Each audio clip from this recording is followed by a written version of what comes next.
In January of 2023, Pope Francis of the Catholic Church gave an interview in which he called for Christians and Catholics around the world to oppose laws criminalizing homosexuality. As you can imagine, people supported that statement and others were outraged. Beyond the corroborable remark, there was a moment right after where he supposedly reaffirmed that acting upon queerness is still a sin. There is nuance there in the translation and the Socratic questioning he seems to have engaged himself in afterwards. But even through those so-called nuanced points I've seen people point out, Pope Francis really did just affirm the catechism of the Catholic Church. He is saying that gay people, by the right of our births, are people. We are deserving of respect and protection of the joys and freedom of life enjoyed by our cishet counterparts. Being gay is a state of being, a human condition, and acting upon it, according to him, is a sin. That is the position of the Catholic Church. St. Thomas Aquinas is a Catholic ministry at the college where I completed undergrad. Several of the friends I made my freshman year found, refound, or were reinvigorated in their relationship with the religious over the next few years. A good amount of them were or became Catholic. I visited St. Thomas a few times, never during a service, accompanying one of my friends for whatever reason. Mostly they were heading off to go practice music. I liked the space. It's a very pretty building, very modern design on the outside, and very spacious inside. It's open and inviting in a way. Today I want to talk about the sins of St. Thomas. Chapter 1. There's something about Mary. One of my freshman year friends had been a Baptist before college. We talked a lot about his interest in Catholicism, both politically and in the sense of the less judging sort of liberation his one Catholic family member talked to him about. And for the sense of consistency that he felt with the way that Mass functioned. I was happy for him that he was finding something that made him happier, Later on, I befriended someone struggling with their sexuality and their religion. I knew someone else whose boyfriend broke up with them while going through a sort of 90-day masculinity in Christ program that was going on through St. Thomas. That boyfriend at the time seemed to be rejecting his own sexuality. I'm not religious. So I approached a mutual friend between us all. Let's call her Mary. Mary was like an idol almost amongst that freshman friend group that I had. And she definitely played a large, joyful, welcoming role in guiding some of them back into the religious and into Catholicism specifically. I liked Mary well enough. We'd had fun discussions about art and doubt. A very odd, but bright person. Warm. I approached her about it. In my mind, she could help the two of them on a front that I couldn't approach as well. We saw each other briefly in one of the food buildings, and I asked her for help. When asking for it, I said something along the lines of, "And I know you're not one of the ones who think that you have to be celibate in order to be gay and holy." Paraphrasing. But she corrected me. My assumptions based on what I knew about her were wrong. She already knew about their struggles, and she agreed that celibacy was the holy, right choice for them. And she was going to encourage that path.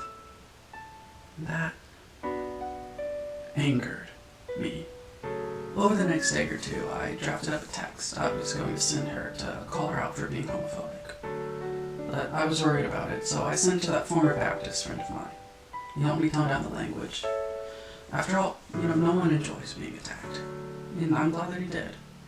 He didn't want me to send it at all, though. One of the things he said was, "Everyone is entitled to their own opinion." It stuck with me. It hurt. It wasn't fair of me, but it furthered the gap between him and I. and I sent the text. When she responded, she thanked me for holding her accountable, as she said, or something along those lines, that we should meet up and talk about it. We scheduled a time. I started searching out these religious arguments against being gay once again. I wanted to understand her position as much as possible before we talked. That would, make for a better conversation, to already lessen the gap as much as possible. I read a section of the catechism that goes over it. I asked her if she had anything to recommend, and she told me to look into Father Mike Smitch. He is, in her words, one of the most loving and kind. I think she heard him speak at a Sikh conference once. I've seen other friends post photos with him, a sort of meet and greet kind of thing from Sikh conferences that they have been to. And so, I looked him up. Smitch posts on a website called the Bulldog Catholic. In posts arguing against the legalization of gay marriage, he compared gay relationships to incest. His boiling down of the pro-gay argument was, I have a sexual desire for X, so X must be good. Obviously, logically, that's not true, And that's the point of him putting it that way. It's the slippery slope argument. That X of his, to be charitable, sits in place of a family member, as he mentions a few sentences earlier. To be uncharitable, it stands in place of the other slippery slope nonsense that fear-mongering cultural war people like to put in animals or children. I listened to him give a talk where he went on about how loving a gay person does not mean affirming that their love is good. I don't know if his views have changed, and frankly, I don't really care to go digging to find out. For my own mental health, I can't afford to do that. He was the loving view. Someone opposed to my ability to get married, who found the potential legality of it a threat to family morality and church, and who compared my ability to find love with a fellow consenting man of my choice, the moral equivalent of a brother and sister. To his credit, he's not the worst that you can get. He wrote a book advocating in a way for love and acceptance and gentleness to all humans, regardless of sexuality. At least, that's what the one positive review that I read said. I didn't read his book because that's not in my best interest. He doesn't advocate for conversion therapy. I would call him side Y. A quick vocabulary lesson. In broad strokes, there are 4 categories of belief about sexual orientation in Christian circles. You have side X. Excuse me. That's your dyed-in-the-rule homophobia. Being gay is a sin, experiencing any queer thought is a sin. X believes in conversion therapy, that sort of thing. Then a step away, you have side Y. Being gay in and of itself is not a sin, but you should either be celibate or get into a straight marriage anyway. Also, you shouldn't identify as gay. That's like icky. That's where you get all of this constant use of those who experience or struggle with same-sex attraction. You see them use SSA instead of gay or queer or any of the like. Take another step away over here, and you'll find side B. Side B believers view gay sex and relationships as sinful and believe that we should all be celibate. Some of them think that gay-straight marriages, called mixed orientation marriages, can be the right call instead of celibacy, but that's not all of them. The biggest difference between Y and B is that on side B you can call yourself gay. You can say you are a gay Christian, and there's nothing wrong with that. Then, over here, you have side A. On side A, you can be gay. You can get gay married, because God made you that way. And if you're called to celibacy, cool. And if you're not, also cool. TLDR, side X is for ex-gay. Side A is for affirming. Side Y is for widely terrible. And side B is for bullshit. Mary, when I first met her, was side A. By the time that we had our falling out, she was likely side Y. One of the two friends that I knew that was struggling was suddenly side B. The other was also side Y, or trying to be, though he kept it to an internal struggle rather than one that he was putting on anyone else. We met that night, me and Mary, in my car, parked overlooking a beautiful view of the city. She was late because she was off playing at a nearby playground. Mary was wonderfully childlike in certain ways. We met, and we joked. We sat in silence. Neither of us really wanted to be the one to bring it up. I think that we both knew that if she left my car, we would no longer be friends. And we were right. Mary had talked to her priest before our talk. It was her way of preparing. I suppose it weighed heavily, you know. Supposedly, he told her that it will be a difficult conversation, the one her and I were going to have, but all she could really do is listen to my pain, because he knew there would be a lot of hurt. We talked a lot about my past with homophobic Christians who believed they were acting out of holy love when they injured me over and over. We talked about LGBT suicide rates and how non-affirming beliefs influence that. We both cried. You know, we cried and cried and cried, and we talked. And it became clear that there was a second purpose to what the priest had told her. Perhaps unintended on his part. It became clear that she was to listen to my pain, but not to consider it, not to understand it, not to examine how her beliefs and how she taught and influenced others contribute to that pain. She was just to listen to it. Mary made it clear that she would remain non-affirming and continue to believe that the holy route for all LGBT Christians would continue to be what she would suggest. And I made it clear that I think that is a horrible belief to have. We talked about my mental health. I told her how her joy was something I wanted to emulate. My mental health was terrible pretty much all of the time. At least back then. She told me that I could be that sort of joyful. Anyone could be. That she has her own struggles with mental health, but being Catholic brought her joy. If only I was Catholic, I could be happy. The underlying statement was never said out loud. If I stopped being gay, or at least embrace Catholic celibacy, I could be happy. Suffering, in her mind, is something holy.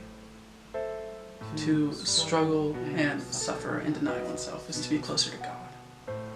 It brought to mind that masculinity program those other two friends of mine were involved in. They took cold and short showers. They weren't allowed to watch TV or be on the computer if they could help it. There were some dietary things involved.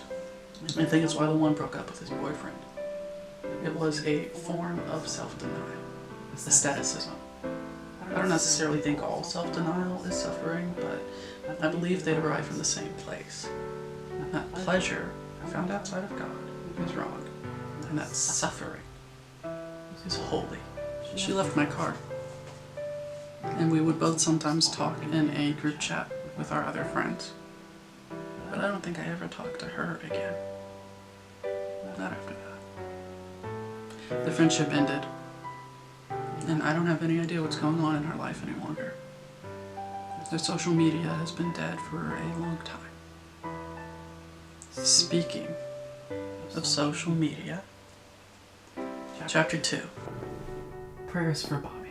I was on friendly terms with another Catholic of my year. We didn't really share any social circles or classes, but we ran into each other every now and then. He was dorky and excited most of the time. I found him oddly endearing. and I always enjoyed our brief interactions, you know. For my purposes here, let's call him Bobby. Bobby was also friends with Mary. Bobby, much like Mary, was a very smart person, studious and good at it, generous and kind. He wasn't nearly as wild-hearted as she was, but he had his moments of wild mania. Like with her, I think that drew people in. Sometime between my talk with Mary and a year after graduating, within that range, I can't quite recall when, Bobby posted on social media. It was a short post along the lines of, "I'm gay." There was more to it, but I can't recall, and I don't want to put words in whatever person made that post.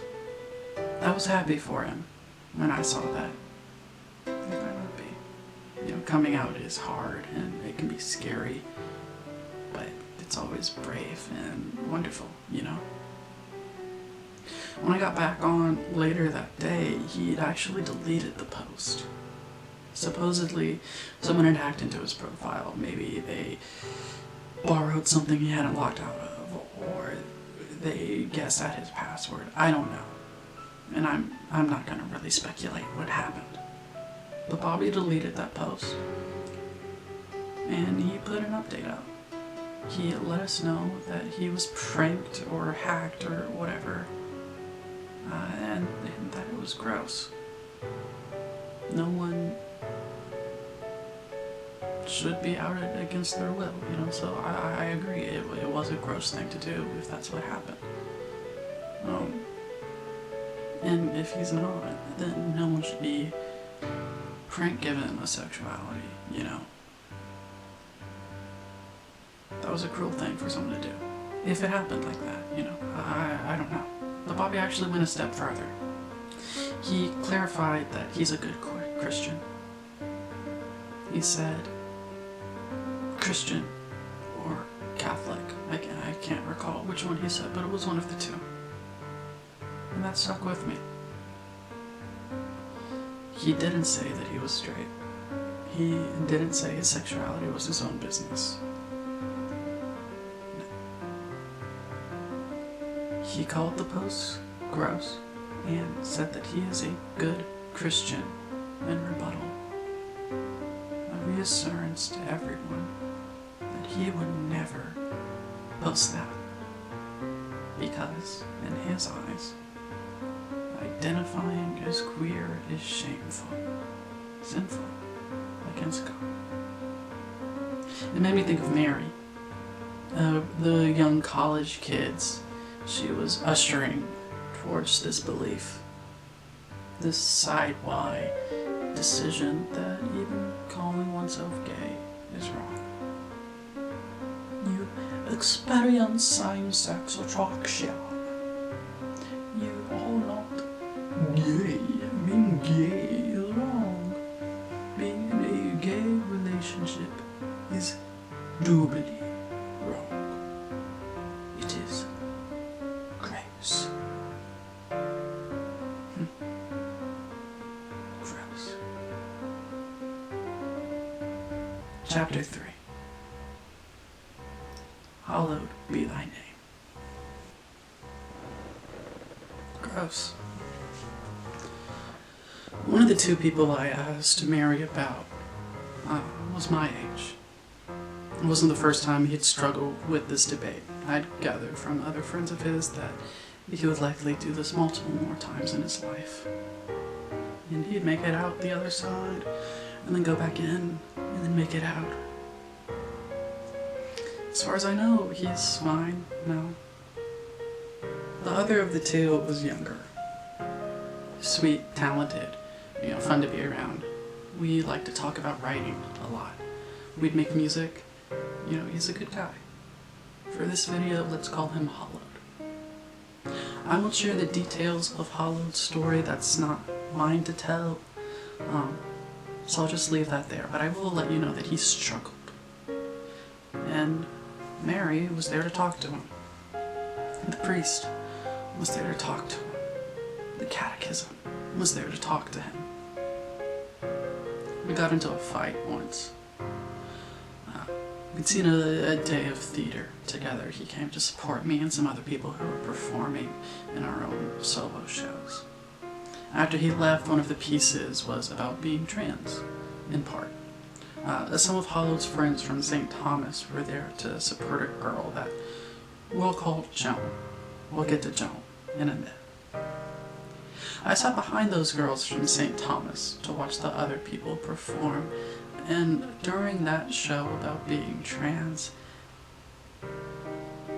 well, I don't recall the details extremely clearly, but I do know that they laughed, and they giggled, and they whispered.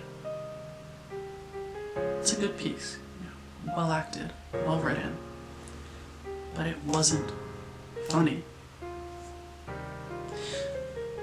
Me and a friend knew that they were St. Thomas girls, but we weren't confident in our interpretations of their behavior until we talked about it to each other afterwards.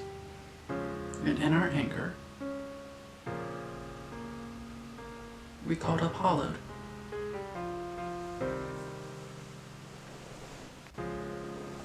In a way, he was a stand-in.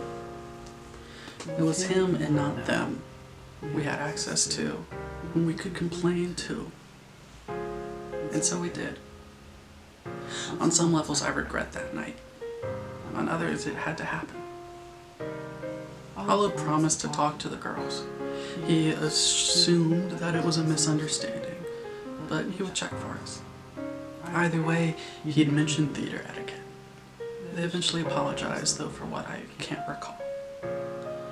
During the talk with Hollow, we had a conversation about St. Thomas. We talked about how they were non-affirming, either of gay or trans people. We talked about how that wasn't love and how they were hurting him, and we saw the hurt and the damage they were causing. I think in some ways it was too much. It was a hard conversation. You know, we all said harsh things. We all hurt each other. While we talked, he defended the idea of St. Thomas's love. That being non-affirming could be loved. He said that his Catholic friends, his St. Thomas friends, might find parts of him disgusting, but that they still love him.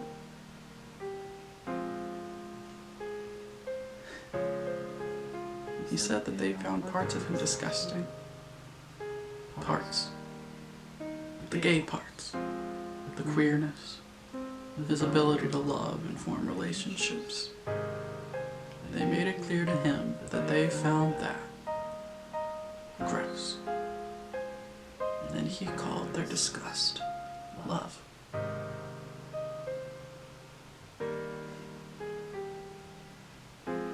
Perhaps it was because we were in Kentucky. Maybe it's because we were all young when gay marriage was legalized. Maybe that's where the gross label came from. But on two separate occasions it appeared. Bobby had called it a disgusting lie. Hollowed says that those who portended to walk with him found his gayness disgusting. Maybe it was a St. Thomas thing. Maybe calling the act intrinsically disordered led to the view of the person as separable, as a thing to be chopped into pieces easier to swallow and digest. When you hate the sin but love the sinner, you simply end up hating both.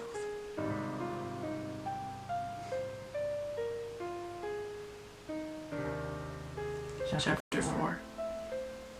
The side B of it all. There's this trend among homophobes, transphobes, and racists where they will simply hate to be called those things. They will use their moral judgment to pass their hatred, but they cannot stand to be judged in turn. After all, calling someone a homophobe is passing judgment. It's calling them bigoted, cruel. They don't necessarily mind people thinking that they're wrong or disagreeing with them, but being seen as anything but loving is a horrid blow. We tend not to be able to see our own cruelty. We cannot swallow being evil, so we play semantics. I'm not scared of gay people, they will say, so I do not have a phobia. And that person knows what homophobia means. They know that they're being obtuse, but they have to be, because elsewise they will be accepting a label that paints them as cruel, and that would be intolerable. I do not hate gay people. I think being gay is wrong. Homophobia is a hatred, a fear, a disgust. I love gay people, so I tell them the truth. My friend said that people are entitled to their opinions. Every now and then I'll go on Twitter and search up the term side B Christian. Most people who identify as side B will themselves be queer, and they'll readily tell you that. They are gay. They did not choose to be gay. They have no belief that one can be ex-gay, and they oppose that theology. They accept queer identity and push for that same level of acceptance amongst their religious, non-affirming fellows.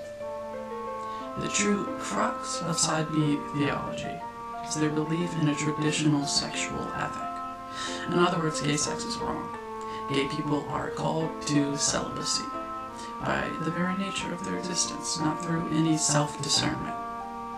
Some will allow for chaste partnership, some will not. Some believe that some gay people will, rather than celibacy, be called into so-called mixed orientation marriages. That's a bit of a weird name for that. It sounds like it could be any mixture of sexuality, so let me be clear. For our purposes, and the purpose of most who talk about mixed orientation marriages, it is a marriage between two incompatible sexualities, specifically a homosexual person to a heterosexual person. I don't really want to waste much time on this. Those who believe in and push mixed orientation marriages as viable, loving options for gay people, it's the only possibility for us to experience romantic or sexual relationships in a good, healthy, godly way. Or they're conversion therapists. They are ex-gay ministers who can't bear to be looked at with the same scorn that we give their more honest counterparts. If you tell a gay man that they can only marry a woman, you are a homophobe. You may call yourself side B, but you are not. You are side X. Then I will treat you with the scorn that warrants. There is actually a split among side B people. There are those who feel a personal calling to celibacy based on their understanding of Scripture, and there are those who believe that all gay people are called to celibacy based on Scripture. I don't personally understand the underlying philosophical difference that causes that schism, but I think it more or less boils down to political advocacy and whether or not you're okay with secular people getting into relationships or married and the like.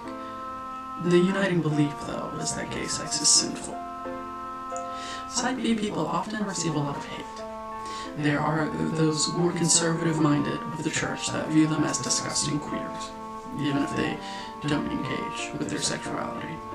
Many of them have a lack of support in their parishes, in their churches, in their communities through their journey with celibacy. It can be difficult. Then on the other side, you have side A and secular affirming people calling side B queer Christians self-hating homophobes. When the Church of England announced their very limited movement towards acceptance of queer people, some side B Christians cried out. If their church becomes affirming, then what did they suffer for? If they allow marriage, then their call to celibacy will be challenged. They'll face temptation. They feel, in a way, abandoned. I think those who felt that have a crisis more ingrained than any debate over sexuality. I think in their minds, if their church embraces and accepts queer joy and love, then there was no reason for them to suffer. If they don't feel the personal call to celibacy in an affirming congregation, then maybe they were never called to celibacy. Maybe it was time wasted. Maybe the suffering was not a holy struggle. Maybe it was only pain. And if it was only pain, then suffering is not holy. Joy is. And what are you meant to do when you learn that joy and love was always the better option? Rather than that pain and crisis of faith, they would rather stop it. Perhaps argue for that supposed middle ground, that queer liberation only goes so far as to allow us to exist in the theoretical. Call us all to celibacy. Fight against our rights to marriage and adoption. Fight against pride and affirmation. At the same time, they'll be fighting more extreme versions of homophobia. You might catch on that I said more. Side B theology. Whether or not that leads you to political opposition to gay rights or not, is a deeply homophobic ideology. If you are side B, even if you are queer, you are homophobic. If you believe that you are called to celibacy not because it is your personal discernment, but because Scripture commands it of you, then your beliefs are homophobic. Side B theology, like all unaffirming ideology, leads to the only place it can. Shame. Doom got it wrong. Shame is the mind killer. Shame is what builds the closet, and it is what hangs the noose. The shame ingrained upon queer people by the unaffirming is what causes high rates of mental illnesses and suicide attempts. What are the fruits of your teaching? Side B, side Y, and side X can only bear a single fruit. That fruit is self-hatred. That fruit is a corpse. Homophobia and transphobia are wrong. They are deadly. They are shameful. The Catechism calls for celibacy. The Catholic Church calls for celibacy. St. Thomas called for celibacy. Mary called for it. And in their teaching were the seeds of shame felt by Hollowed, the disgust expressed by his friends and by Bobby. It is wrong. It is a sin. The Pope called for the decriminalization of homosexuality. That's great. That is a win. His church still bears bad fruit. Calling same-sex sexual activity a sin, even in loving marriages, is a teaching that walks people to stakes, and it has them set themselves ablaze, while they burn the church and its aestheticism says, to suffer is to be closer to God.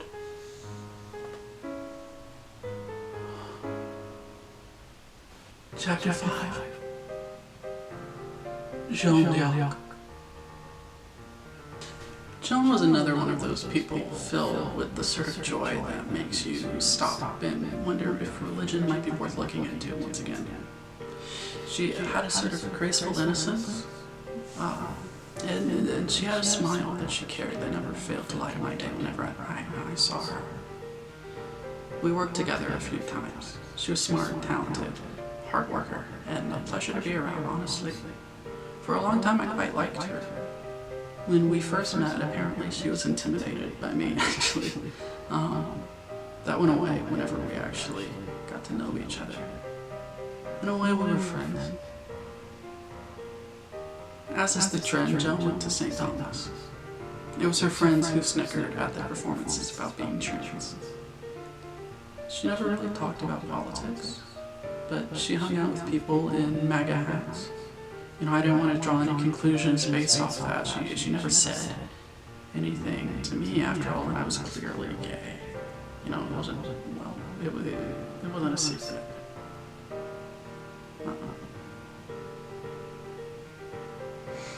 I thought perhaps in her innocence she was simply being, I didn't want to ascribe any beliefs to her, and that was really belittling of me. After I graduated, I texted with Joan a couple of times, always brief. We talked about life, checked in on each other, talked about art. I told her about some romantic struggles I was having at the time. Anytime I mentioned my love life, she breezed past it, never mentioned anything. Before I graduated, I wrote, composed, and directed a theater for young audiences musical called Revoice.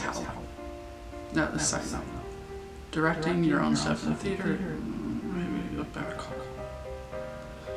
Anywho, so I wrote Three Wolves because I wanted to put on a musical, and I wanted it to be queer.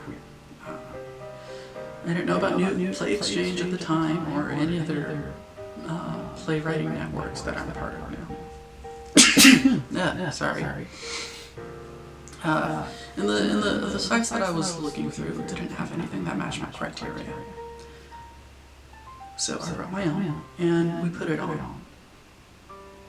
The script was available well before auditions. I talked about it with people. Everyone knew that it was gay. Two wolf siblings set out to restore a wolf prince to the forest throne. And when they first meet the prince, he's asleep and he has to be woken by true love's kiss. And the brother is the one who gives it.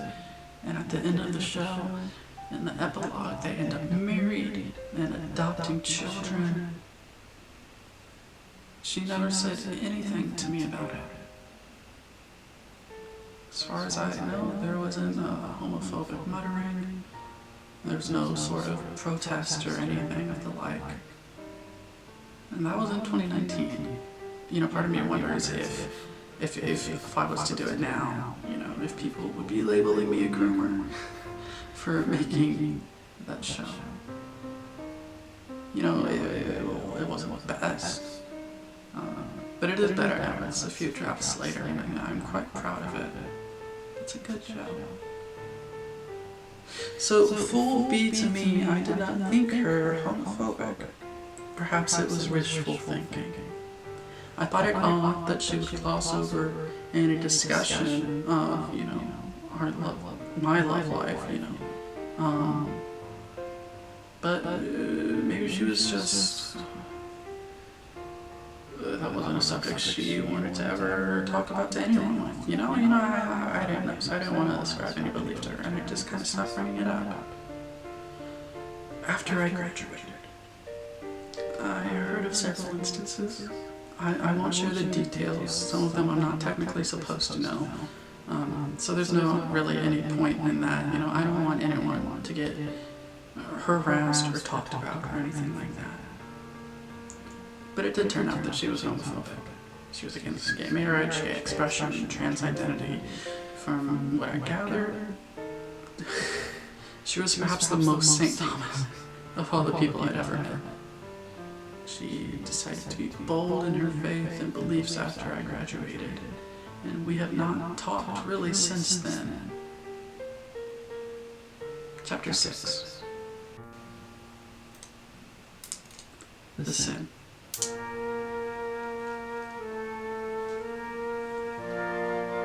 I'm going down on dramatic terms. I'm a man of the theatre, after all. There's the charge that will be levied at me for these statements, so I'm going to go ahead and agree with it. I'm being dramatic. This is a form of theater. Life is performance. But none of that means it's not true. The sin of St. Thomas, of Joan and Bobby and Mary, of the Pope and sides X, Y, and B, is that of murder. May they repent.